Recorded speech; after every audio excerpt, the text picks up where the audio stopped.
E esse finalmente é o último vídeo onde eu falo sobre perguntas de psicologia e carreira. Vamos fazer uma mescla de tudo isso, ok?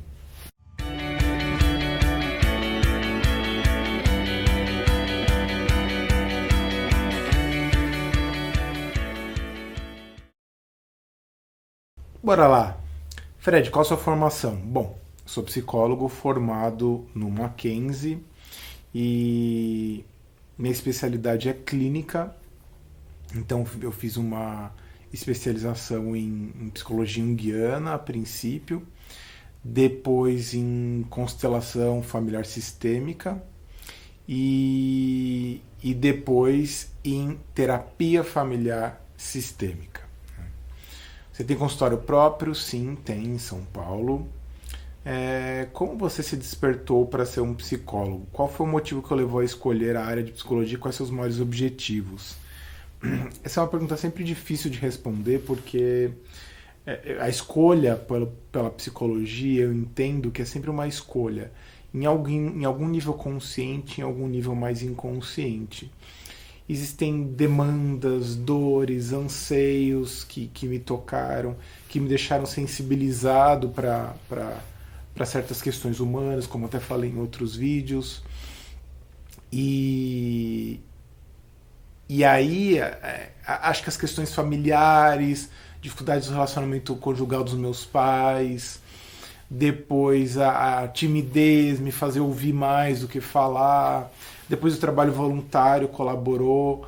Então, por volta dos 15 anos, eu já tinha algum nível de clareza. Me lembro de 2 filmes especiais assim que me tocaram, que me fizeram pensar que poderia ser na época. Um dele é O Príncipe das Marés, que é um dos meus filmes favoritos.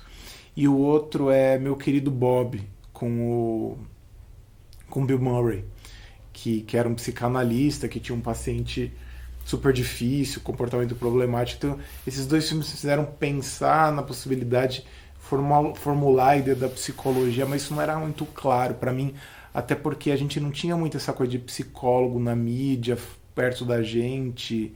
Não tinha ninguém na minha família que tinha entrado por esse caminho.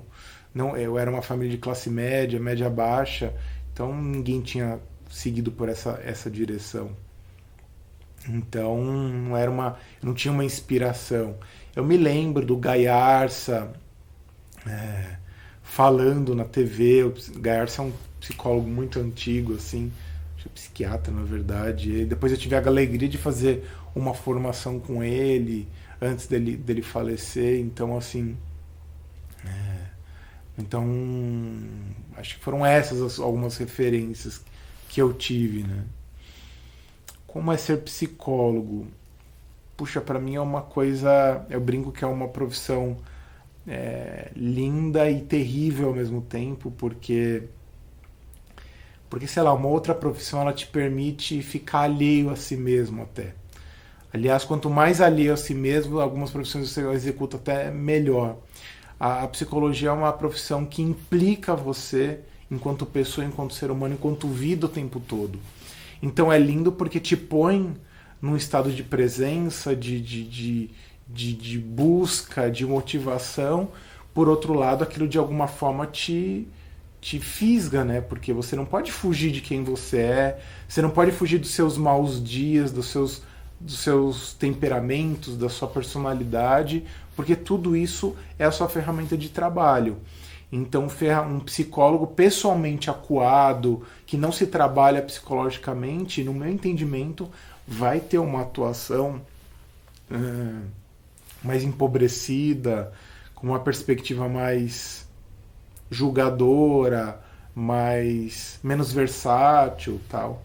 Então, é uma profissão que eu acho incrível, mas ao mesmo tempo ela demanda de você uma entrega em nível absoluto. Sem isso, eu acho que é muito difícil você aguentar por muitos anos, muitos e muitos anos da sua vida. Se a psicologia sempre foi seu emprego dos sonhos ou aconteceu?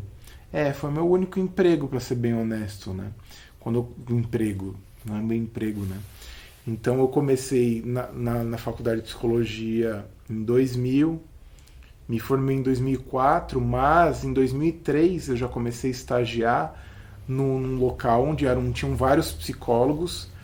E eu cuidava tanto da parte de cursos como da parte de triagens de pessoas que vinham passar em consulta para encaminhar para outros terapeutas. E nisso eu comecei a minha vida clínica até antes de me formar, obviamente sob supervisão de um profissional mais experiente que tinha ali, que estava à frente daquele local na época. Então, basicamente, eu comecei nesse caminho. Né? Como era o curso de psicologia e a situação na época? Enem, estudos, como se fosse uma biografia da faculdade. Puxa, eu sempre fui muito mal em vestibular. Acho que continuaria sendo até hoje. Minha capacidade de memorização ela depende de uma compreensão do que está acontecendo. E para certas matérias eu acho que eu não tinha preparo para aquilo. Eu estudei em escola pública, então era uma escola muito fraca em termos de preparação para o vestibular.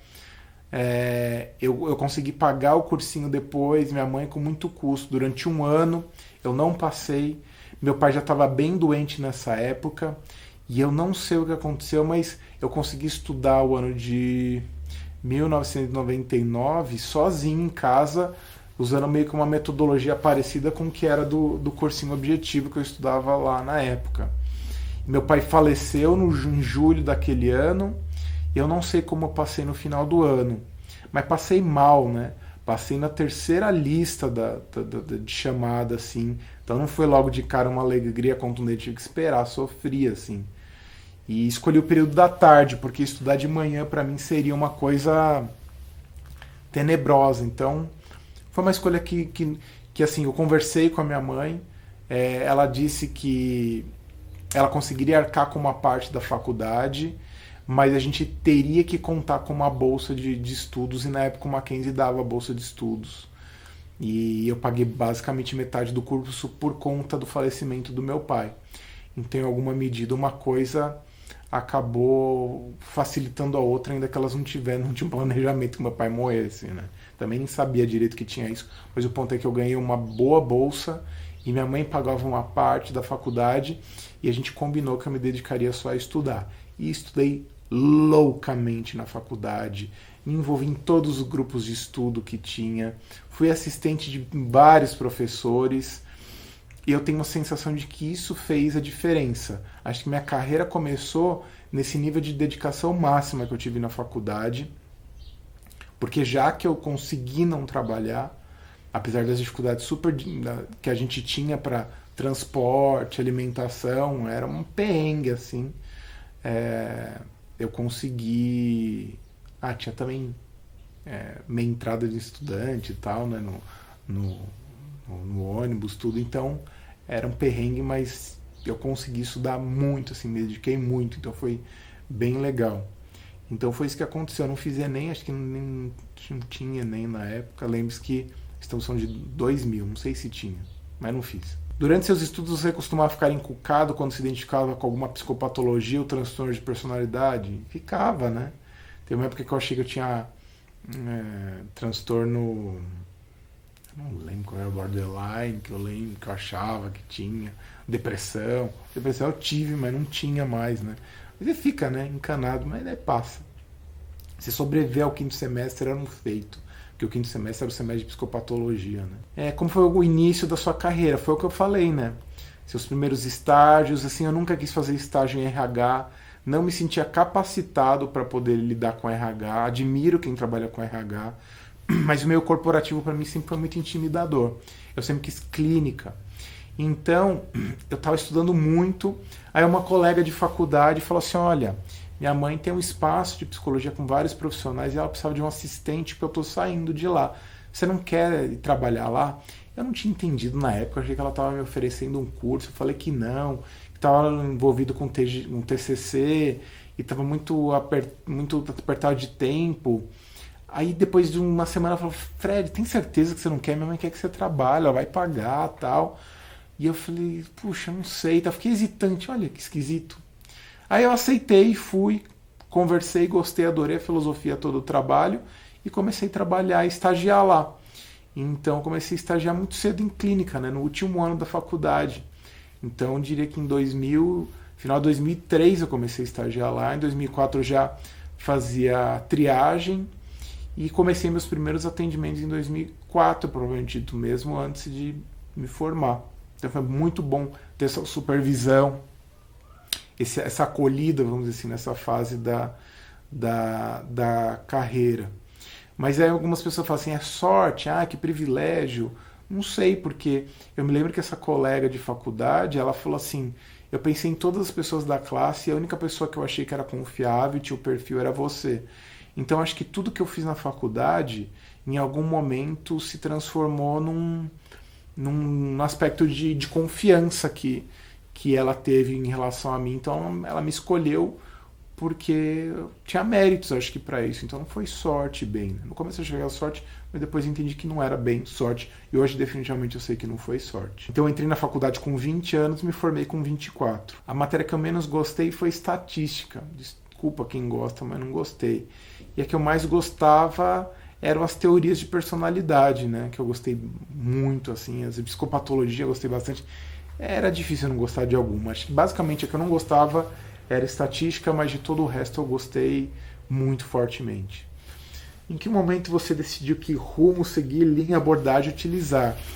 Não sei, assim, eu acho que a linha junguiana para mim me atraía muito, por conta de certos entendimentos que eu tinha da vida naquele momento.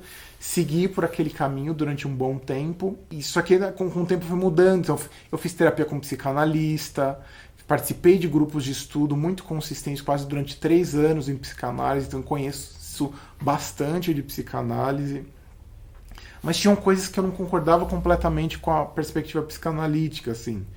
Então, apesar de fazer terapia com psicanalista, depois conheci o psicodrama, gostei bastante, participei de alguns grupos de estudo em psicodrama, então acho que adquiri algumas ferramentas interessantes, mas eu me encontrei efetivamente na perspectiva sistêmica familiar, assim, que é uma coisa diferente da constelação familiar. Eu vou explicar mais no fim, que tem uma pergunta que fala sobre isso. Então eu diria que hoje eu tenho uma perspectiva construcionista, sistêmica, que é uma linha que nem é muito conhecida, nem é muito propagada, mas é uma linha muito rica, assim, que está dentro das chamadas escolas colaboracionistas, assim, que não são necessariamente presas à psicologia, mas elas contribuem muito para a psicologia hoje em dia. Você se especializou, pretende em psicanálise, não me especializei, apesar de ter feito muito grupo de estudo.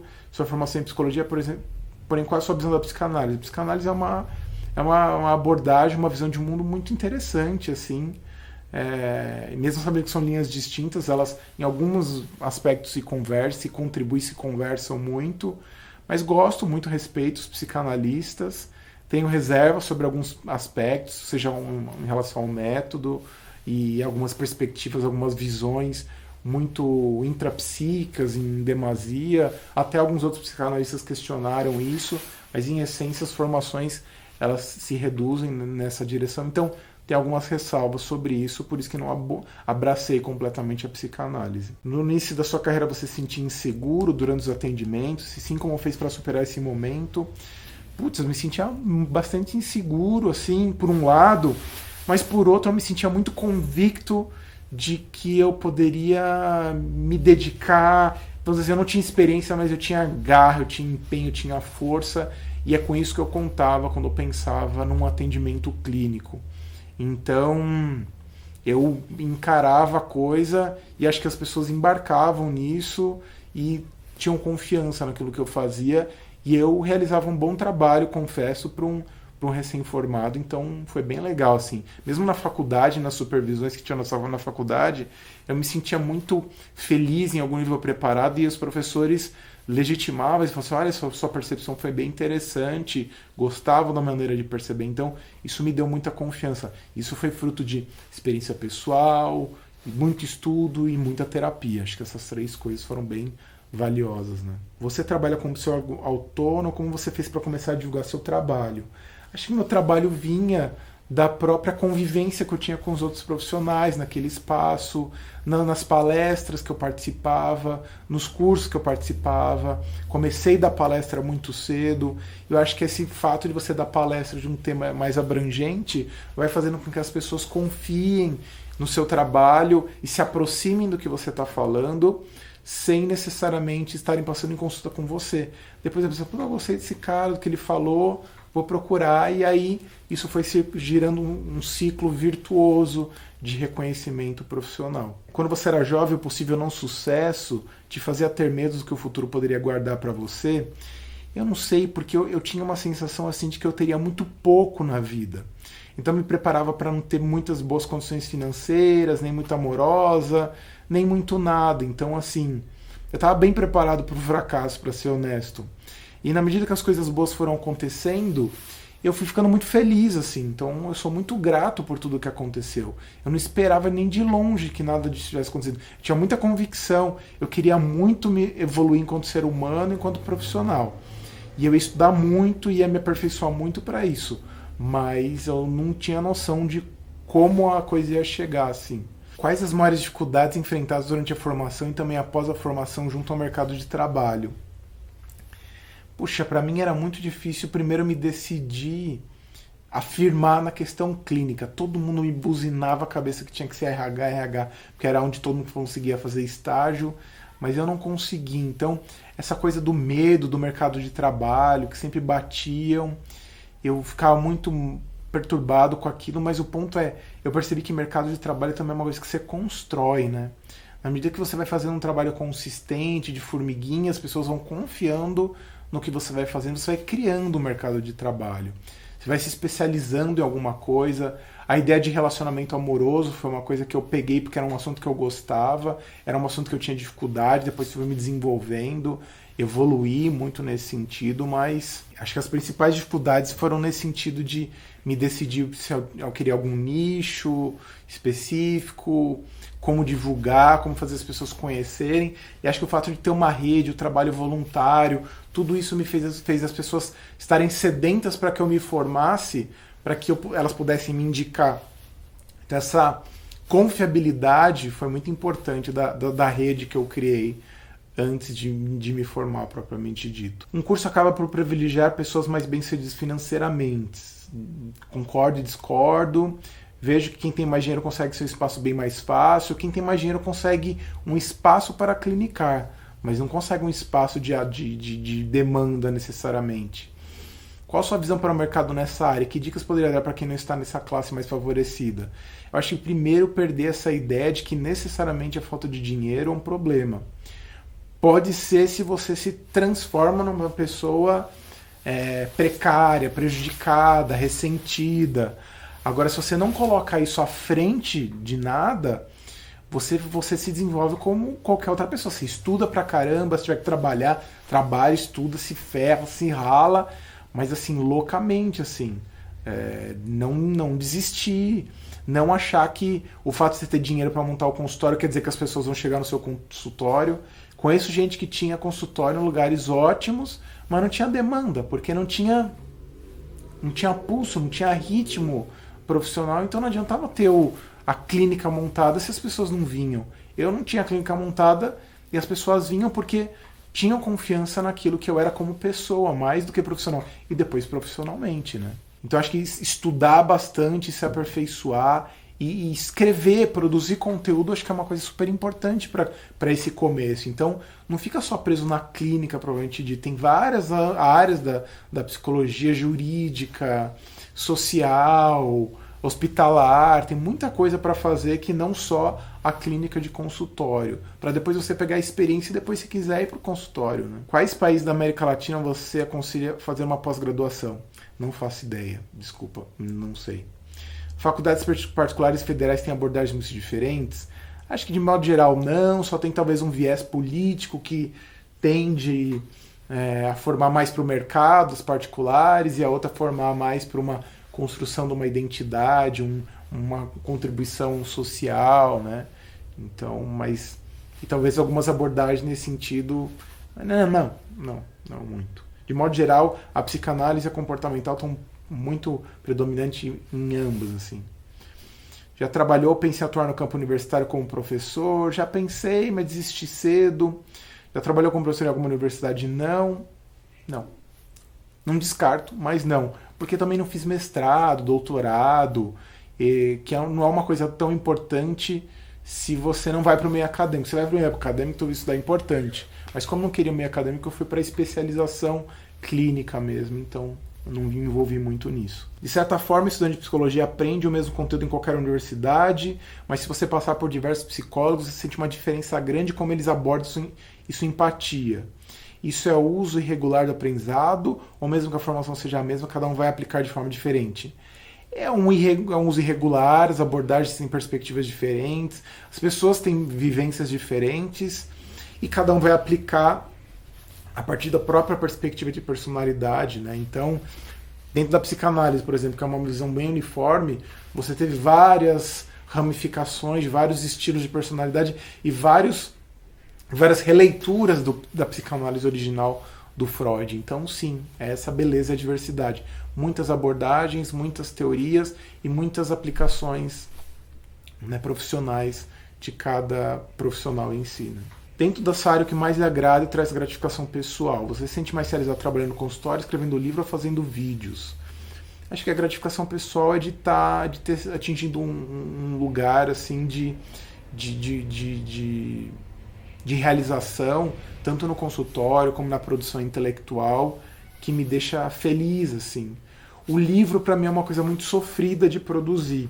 Escrever é um trabalho que me exige muito. O vídeo me exige em outro nível, de elaboração de roteiro, pensar o tema é outra coisa. E o consultório é uma alegria, assim, é uma coisa que vem com muita facilidade. Então não tem grandes sofrimentos. Então me sinto realizado muito no consultório. Mas adoro fazer palestra, adoro fazer workshop, assim, é uma coisa que deixa muito feliz, assim, muito, muito, muito. Tô sentindo falta até. Qual foi a situação mais difícil trazida por um paciente? Puxa vida. Acho que tem algumas, né? Acho que uma questão de morte, né? O paciente convalescente, então essa questão de estar diante da morte, assim, era uma coisa bem, bem delicada, então foi uma coisa muito sensível. Acompanhei o caso até o falecimento, no caso de uma mulher, né? Então foi bem, bem sensível, assim. Foi difícil lidar com aquilo lá, mas foi bem importante. Algum caso de um paciente que tenha te marcado? Puxa, são tantos, né? Difícil escolher algum. Acho que todos me marcam de alguma maneira. Eu tenho uma memória muito boa, assim. Talvez um caso de um rapaz que tinha uma questão muito paranoica, muito evidente, assim, uma preocupação o tempo todo com tudo. Não sei, foi um rapaz assim que me marcou muito sempre atendendo. Eu gostava dele muito também do ponto de vista pessoal e vi o sofrimento dele em lidar com uma série de questões na vida, uma certa confusão para a logística da vida dele. Então é alguém que me marcou assim, como tantos outros me marcaram de jeitos diferentes, né? Já chegou no seu consultório homossexuais, transexuais querendo a cura desse problema como auxílio da psicologia? Sim. E como reagiu, qual ponto de vista acerca desse desejo de cura? Eu ouço muito, né? Eu quero entender o que está acontecendo. Não tenho logo de cara uma postura assim nem não, apesar de ter uma postura, uma convicção interna a respeito disso. Mas preciso ouvir, né? Qual é o tipo de sofrimento que a pessoa traz, o contexto que ela vive, ou a família que ela tá, a perspectiva que ela vive, porque que ela quer se desfazer de uma condição que ela vivencia, que ela experimenta. Então acho que tem que ser muito cuidadoso isso, até ajudar a pessoa a aceitar o que ela vivencia para saber se ela vai vivenciar ou se ela vai reprimir, porque converter, não sei.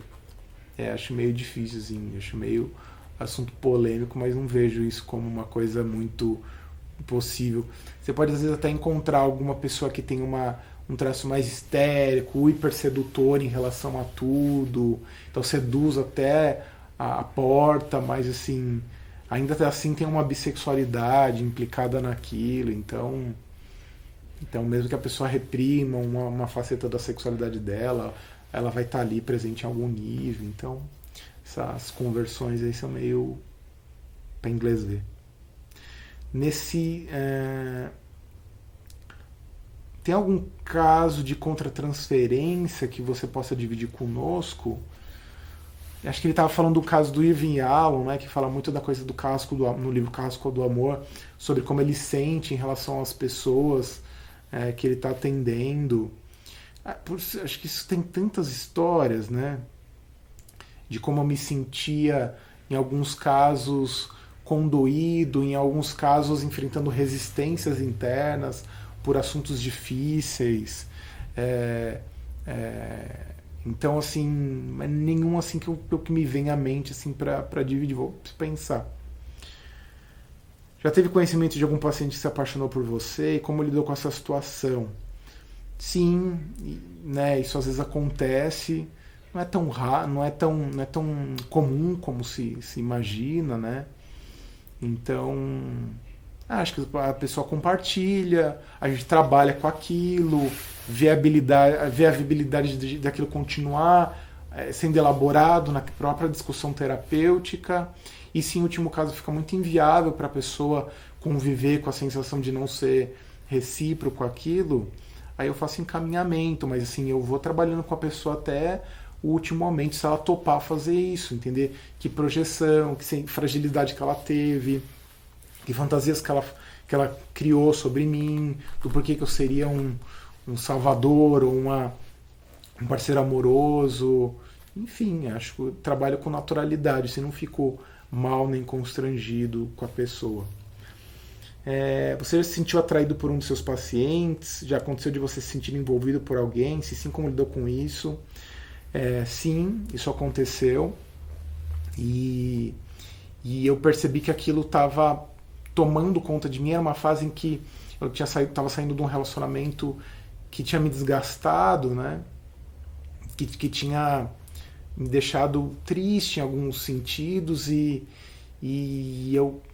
aquilo me pegou, me fisgou de um momento, de repente eu olhei de um tanto e aquilo virou para mim e eu fiquei com aquilo, trabalhei em terapia, supervisão, percebi que a coisa talvez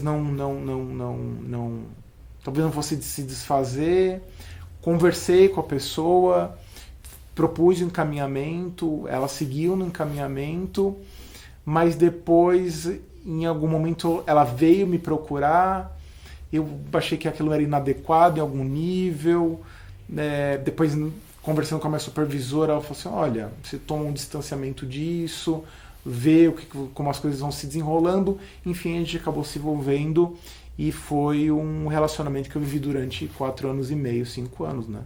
Então foi um relacionamento significativo, que foi o mesmo relacionamento que depois me causou a desilusão amorosa que eu comentei no vídeo anterior. Então foi isso que meio que aconteceu naquela fase da minha vida. Então foi uma coisa bem significativa. Acho que eu lidei bem, apesar da dificuldade, porque eu tinha muito tabu em relação a isso. Então vi que não era um bicho de 7 cabeças. Mas era uma coisa que eu repetiria, me deixaria vulnerável para acontecer de novo, porque não consigo ver espaço hoje em dia para isso, né? Mas lidei com isso desse jeito. Tabus. Fiquei tranquilo também porque soube que em algum nível o Gaiarsa, que era um mestre para mim, chegou a ter um relacionamento longo também com uma pessoa que ele atendeu, de contar do Caligari, se eu não me engano. Então, assim, sabendo que algumas figuras dessas tinham tido seus momentos, então aquilo me deixou menos constrangido, né? Mas a atração humana, ela é comum, né? As pessoas são atraentes, você se atrai. Agora, como você formula, o tipo de fantasia que você tem, como você alimenta essa coisa toda, aí vai do como você tá bem ou não tão muito bem emocionalmente, né? Qual é o aprendizado que você adquiriu através de um paciente? Acho que a humildade de esperar o tempo das coisas, assim. Eu me lembro de uma pessoa que eu atendi durante um bom tempo, depois ela sumiu, eu fiquei preocupado, não deu notícia, depois de um tempo a pessoa voltou. E eu, com boa memória, fui questionar a pessoa sobre aquele tema, a pessoa nem lembrava, assim. Então eu fiquei com aquilo na cabeça durante um bom tempo, e a pessoa não. Então, assim, às vezes, a nossa necessidade de tomar conta da dor da outra pessoa faz a gente se apropriar de uma história que não é nossa e que a gente poderia seguir em frente, assim, né? Como você lida com questões financeiras? Durante muito tempo mal, no começo eu achava que era uma coisa proibida o pagamento, tinha muitos conflitos morais com essa coisa de ser pago pelo meu trabalho. Depois, na medida que eu fui tendo experiência, o meu constrangimento era, eu faço com tanta alegria, com alguma facilidade, isso também, será que é justo? Depois eu fui entendendo que era parte do trabalho, do profissionalismo, de tudo que estava implicado, os anos de esforço, de dedicação, eu comecei a entender como uma troca justa, os benefícios e impactos que aquilo tinha sobre a pessoa, então valiam o dinheiro que ela investe, mas assim, sempre fui muito bagunçado com questão de cobrança. Passei por uma consultoria importante com o Eduardo Amuri, ele até tem um curso online hoje em dia que é o Finanças para Autônomos. Então, se você quiser encontrar, tem até no site www.amuri.com.br, amuri.com.br, que ele fala muito dessas questões. Para quem tem problema de ordem financeira sendo um profissional liberal, vale a pena. Ele me ajudou muito pessoalmente. E depois a organizar uma agenda, o fluxo de pagamento. Foi bem interessante hoje, que eu tenho bem menos problema nesse sentido, quase nenhum, para ser honesto. De gerenciamento, né, propriamente dito. Queria saber sua opinião sobre quem já escolheu uma profissão anteriormente e aí por N problemas vai fazer terapia, então passa a cogitar mudar de profissão e passar a ser terapeuta também. Acho interessante, mas acho cuidadoso, né? Que aquela pessoa, né, que fica doente, tem que ficar internada, que só recebe cuidados médicos e quer virar médico. Ou a pessoa que tem problemas jurídicos vai falar com o advogado, quer virar advogado. Então a pessoa tem que tomar um pouco de distância do momento em que ela está sendo ajudada para o momento de tomada de decisão que ela quer fazer. Às vezes ela só precisa acertar algumas coisas na caminhada profissional dela e não sinceramente mudar de profissão. Hoje em dia todo mundo se fascina por essa coisa de cuidar, de ser coach, terapeuta, mas é uma profissão que demanda muito e no começo te dá um retorno pequeno. Então você tem muita paciência para poder se engajar nessa profissão logo de cara. Então, eu acho que nesse sentido é cuidadoso esse fascínio por ser cuidado, por você querer ser o agente, são coisas diferentes, né? Mas acho lindo quem faz isso, quem encontra nisso uma convicção e segue feliz, assim. Você muda completamente sua personalidade, costuma agir dessa mesma maneira com todos os pacientes? Ou você age de uma maneira completamente diferente com cada paciente, em específico quando está conversando com ele? Acho que cada pessoa demanda uma abordagem. Algumas mais ativas, algumas mais reflexivas, algumas que são mais engraçadas, outras mais sérias. Às vezes você tem que desconstruir uma história, às vezes ajudar a pessoa a construir, às vezes lidar numa situação de dor, uma coisa aguda, alguma coisa crônica. Então depende da situação, você vai de alguma maneira se ajustando um pouco a isso. Eu acho que eu tenho uma personalidade bem versátil, em algum nível até irreverente, que consegue trabalhar com muitos cenários. Então acho que eu sou bem flex nesse sentido, não fico fazendo pose o tempo todo, cara de copo d'água, não sou muito passivo nesse sentido. Como você costuma organizar a abordagem de cada problema psicológico? Tem um método que você costuma muito usar e que é bastante eficaz? Em alguma medida, tem algumas ferramentas, alguns entendimentos, mas um método certeiro que eu uso para todo mundo, não. Então é bem orgânico, é bem intuitivo o processo, né? Você acredita que pessoas com transtornos psicológicos podem ser bons psicólogos? Bom, eu tenho um transtorno psicológico de base, assim, de depressão, e acho que me considero um bom psicólogo. Então depende do transtorno e depende do que a pessoa está fazendo com aquilo, né?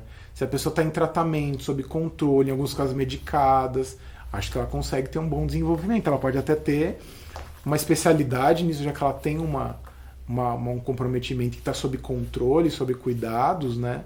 Mas dependendo de alguns transtornos, pode ser que seja meio inviável.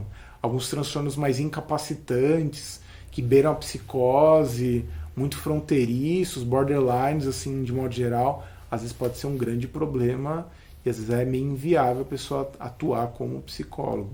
O que acha do conhecimento do conceitos psicológicos sendo usados para atrair pessoas para cursos milagrosos para mudar o inconsciente? Acho bobo, mas assim, tudo bem, né? É um conhecimento de domínio público, a pessoa quiser ter acesso a livros, pode fazer uma coisa desse tipo, coisa milagrosa pra mudar o inconsciente. Meio furado, acho. A personalidade e a vida não muda assim num passo de mágica como algumas pessoas podem querer, né? Então acho um embuste em alguma medida.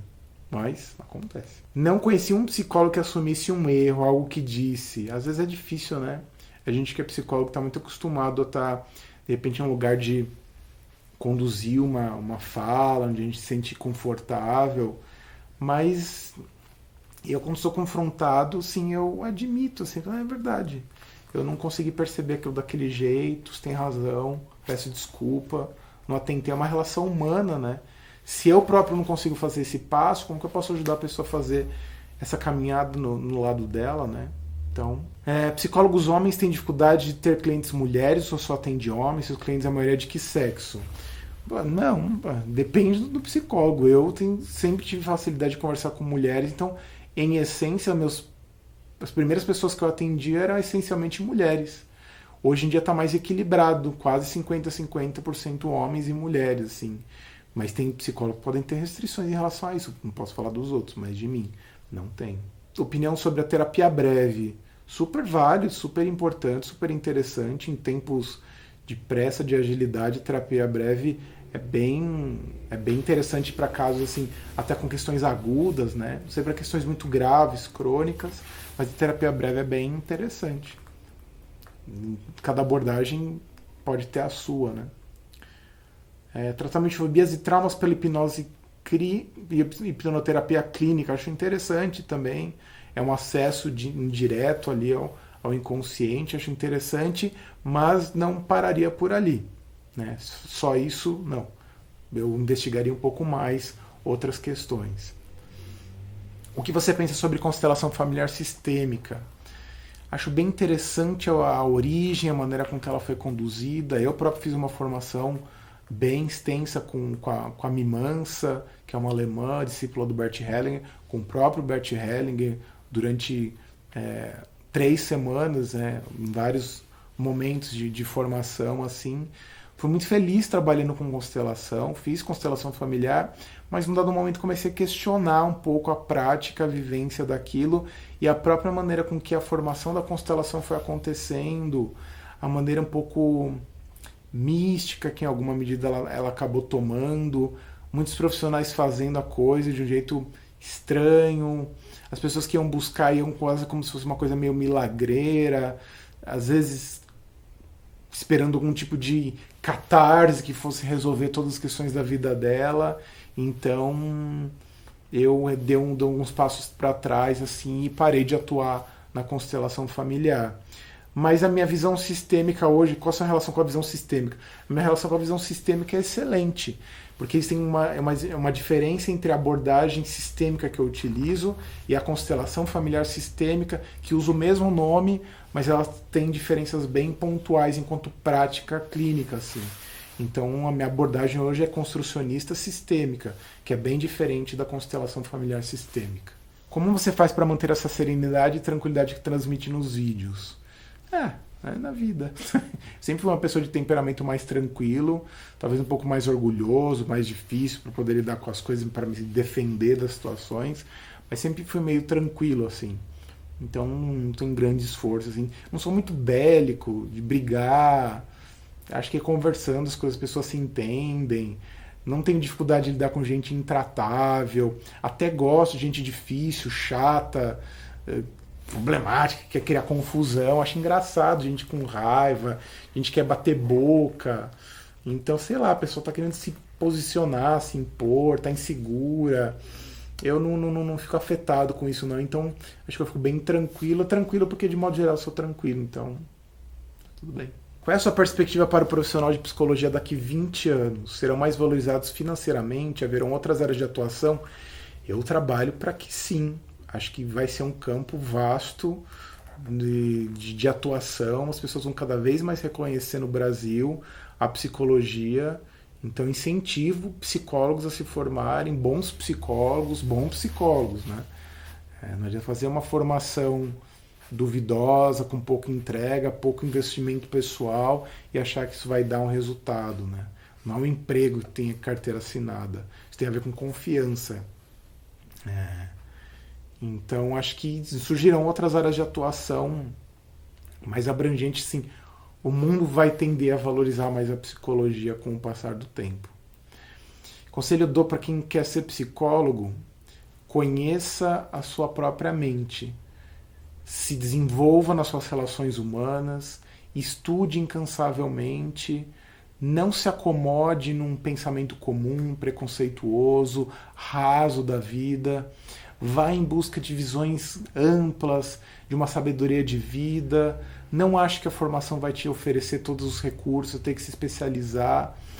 É um trabalho muito interessante que eu vejo nesse sentido de complementação é o do Bruno Rodrigues, do Marketing para Psicólogos. Tem o Bruno Soalheiro também, do Psicoclube. Então são trabalhos que ajudam o profissional a se desenvolver em outras áreas para além trabalhar em marketing, comunicação visual, como se divulgar. Então, assim, procurar ferramentas muito antes até do que você entrar na faculdade. Quando entrar na faculdade, entrar com todos os pés, assim, e com o seu corpo. Entender que a psicologia, você entra na psicologia, você está comprometido na sua alma, assim, em relação a ela. Então, não ache que é uma profissão. Ela é um estilo de vida. E que conselhos práticos de como começar a trabalhar você daria para um psicólogo que está iniciando? Conheça outros profissionais, transite nos meios, conheça escolas, faça palestras, escreva textos, grave vídeos, se deixe conhecer pelas pessoas. Elas precisam quebrar uma resistência a seu respeito. Coloque o orgulho de lado, que a timidez é muito de orgulho, né? Medo de ser rechaçado, tal. Vai trabalhar isso em terapia, faça boas supervisões, se envolva em grupos de pessoas, em grupos de estudos interessantes, ricos, e não pare assim. Não pare, porque a vida não para e a psicologia é uma área viva e ela precisa se desenvolver e continuar se desenvolvendo, e vai continuar surgindo outras coisas ao longo do tempo. E você pode fazer parte dessa caminhada, dessa jornada. Espero ter ajudado você, psicólogo, estudante de psicologia, ou iniciante da psicologia. Espero que você tenha gostado. Se gostou, curta, compartilhe nas redes sociais, deixe seus comentários, me siga no Instagram, @fredmatos com 2 T's, no sobreavida.com.br, tem várias informações a meu respeito. E é isso. Espero que vocês tenham gostado desses vídeos sobre mim, que 140 perguntas sobre mim. Espero não ter exaurido vocês, tá bom? Um beijo, um abraço e até o próximo vídeo. Tchau, tchau.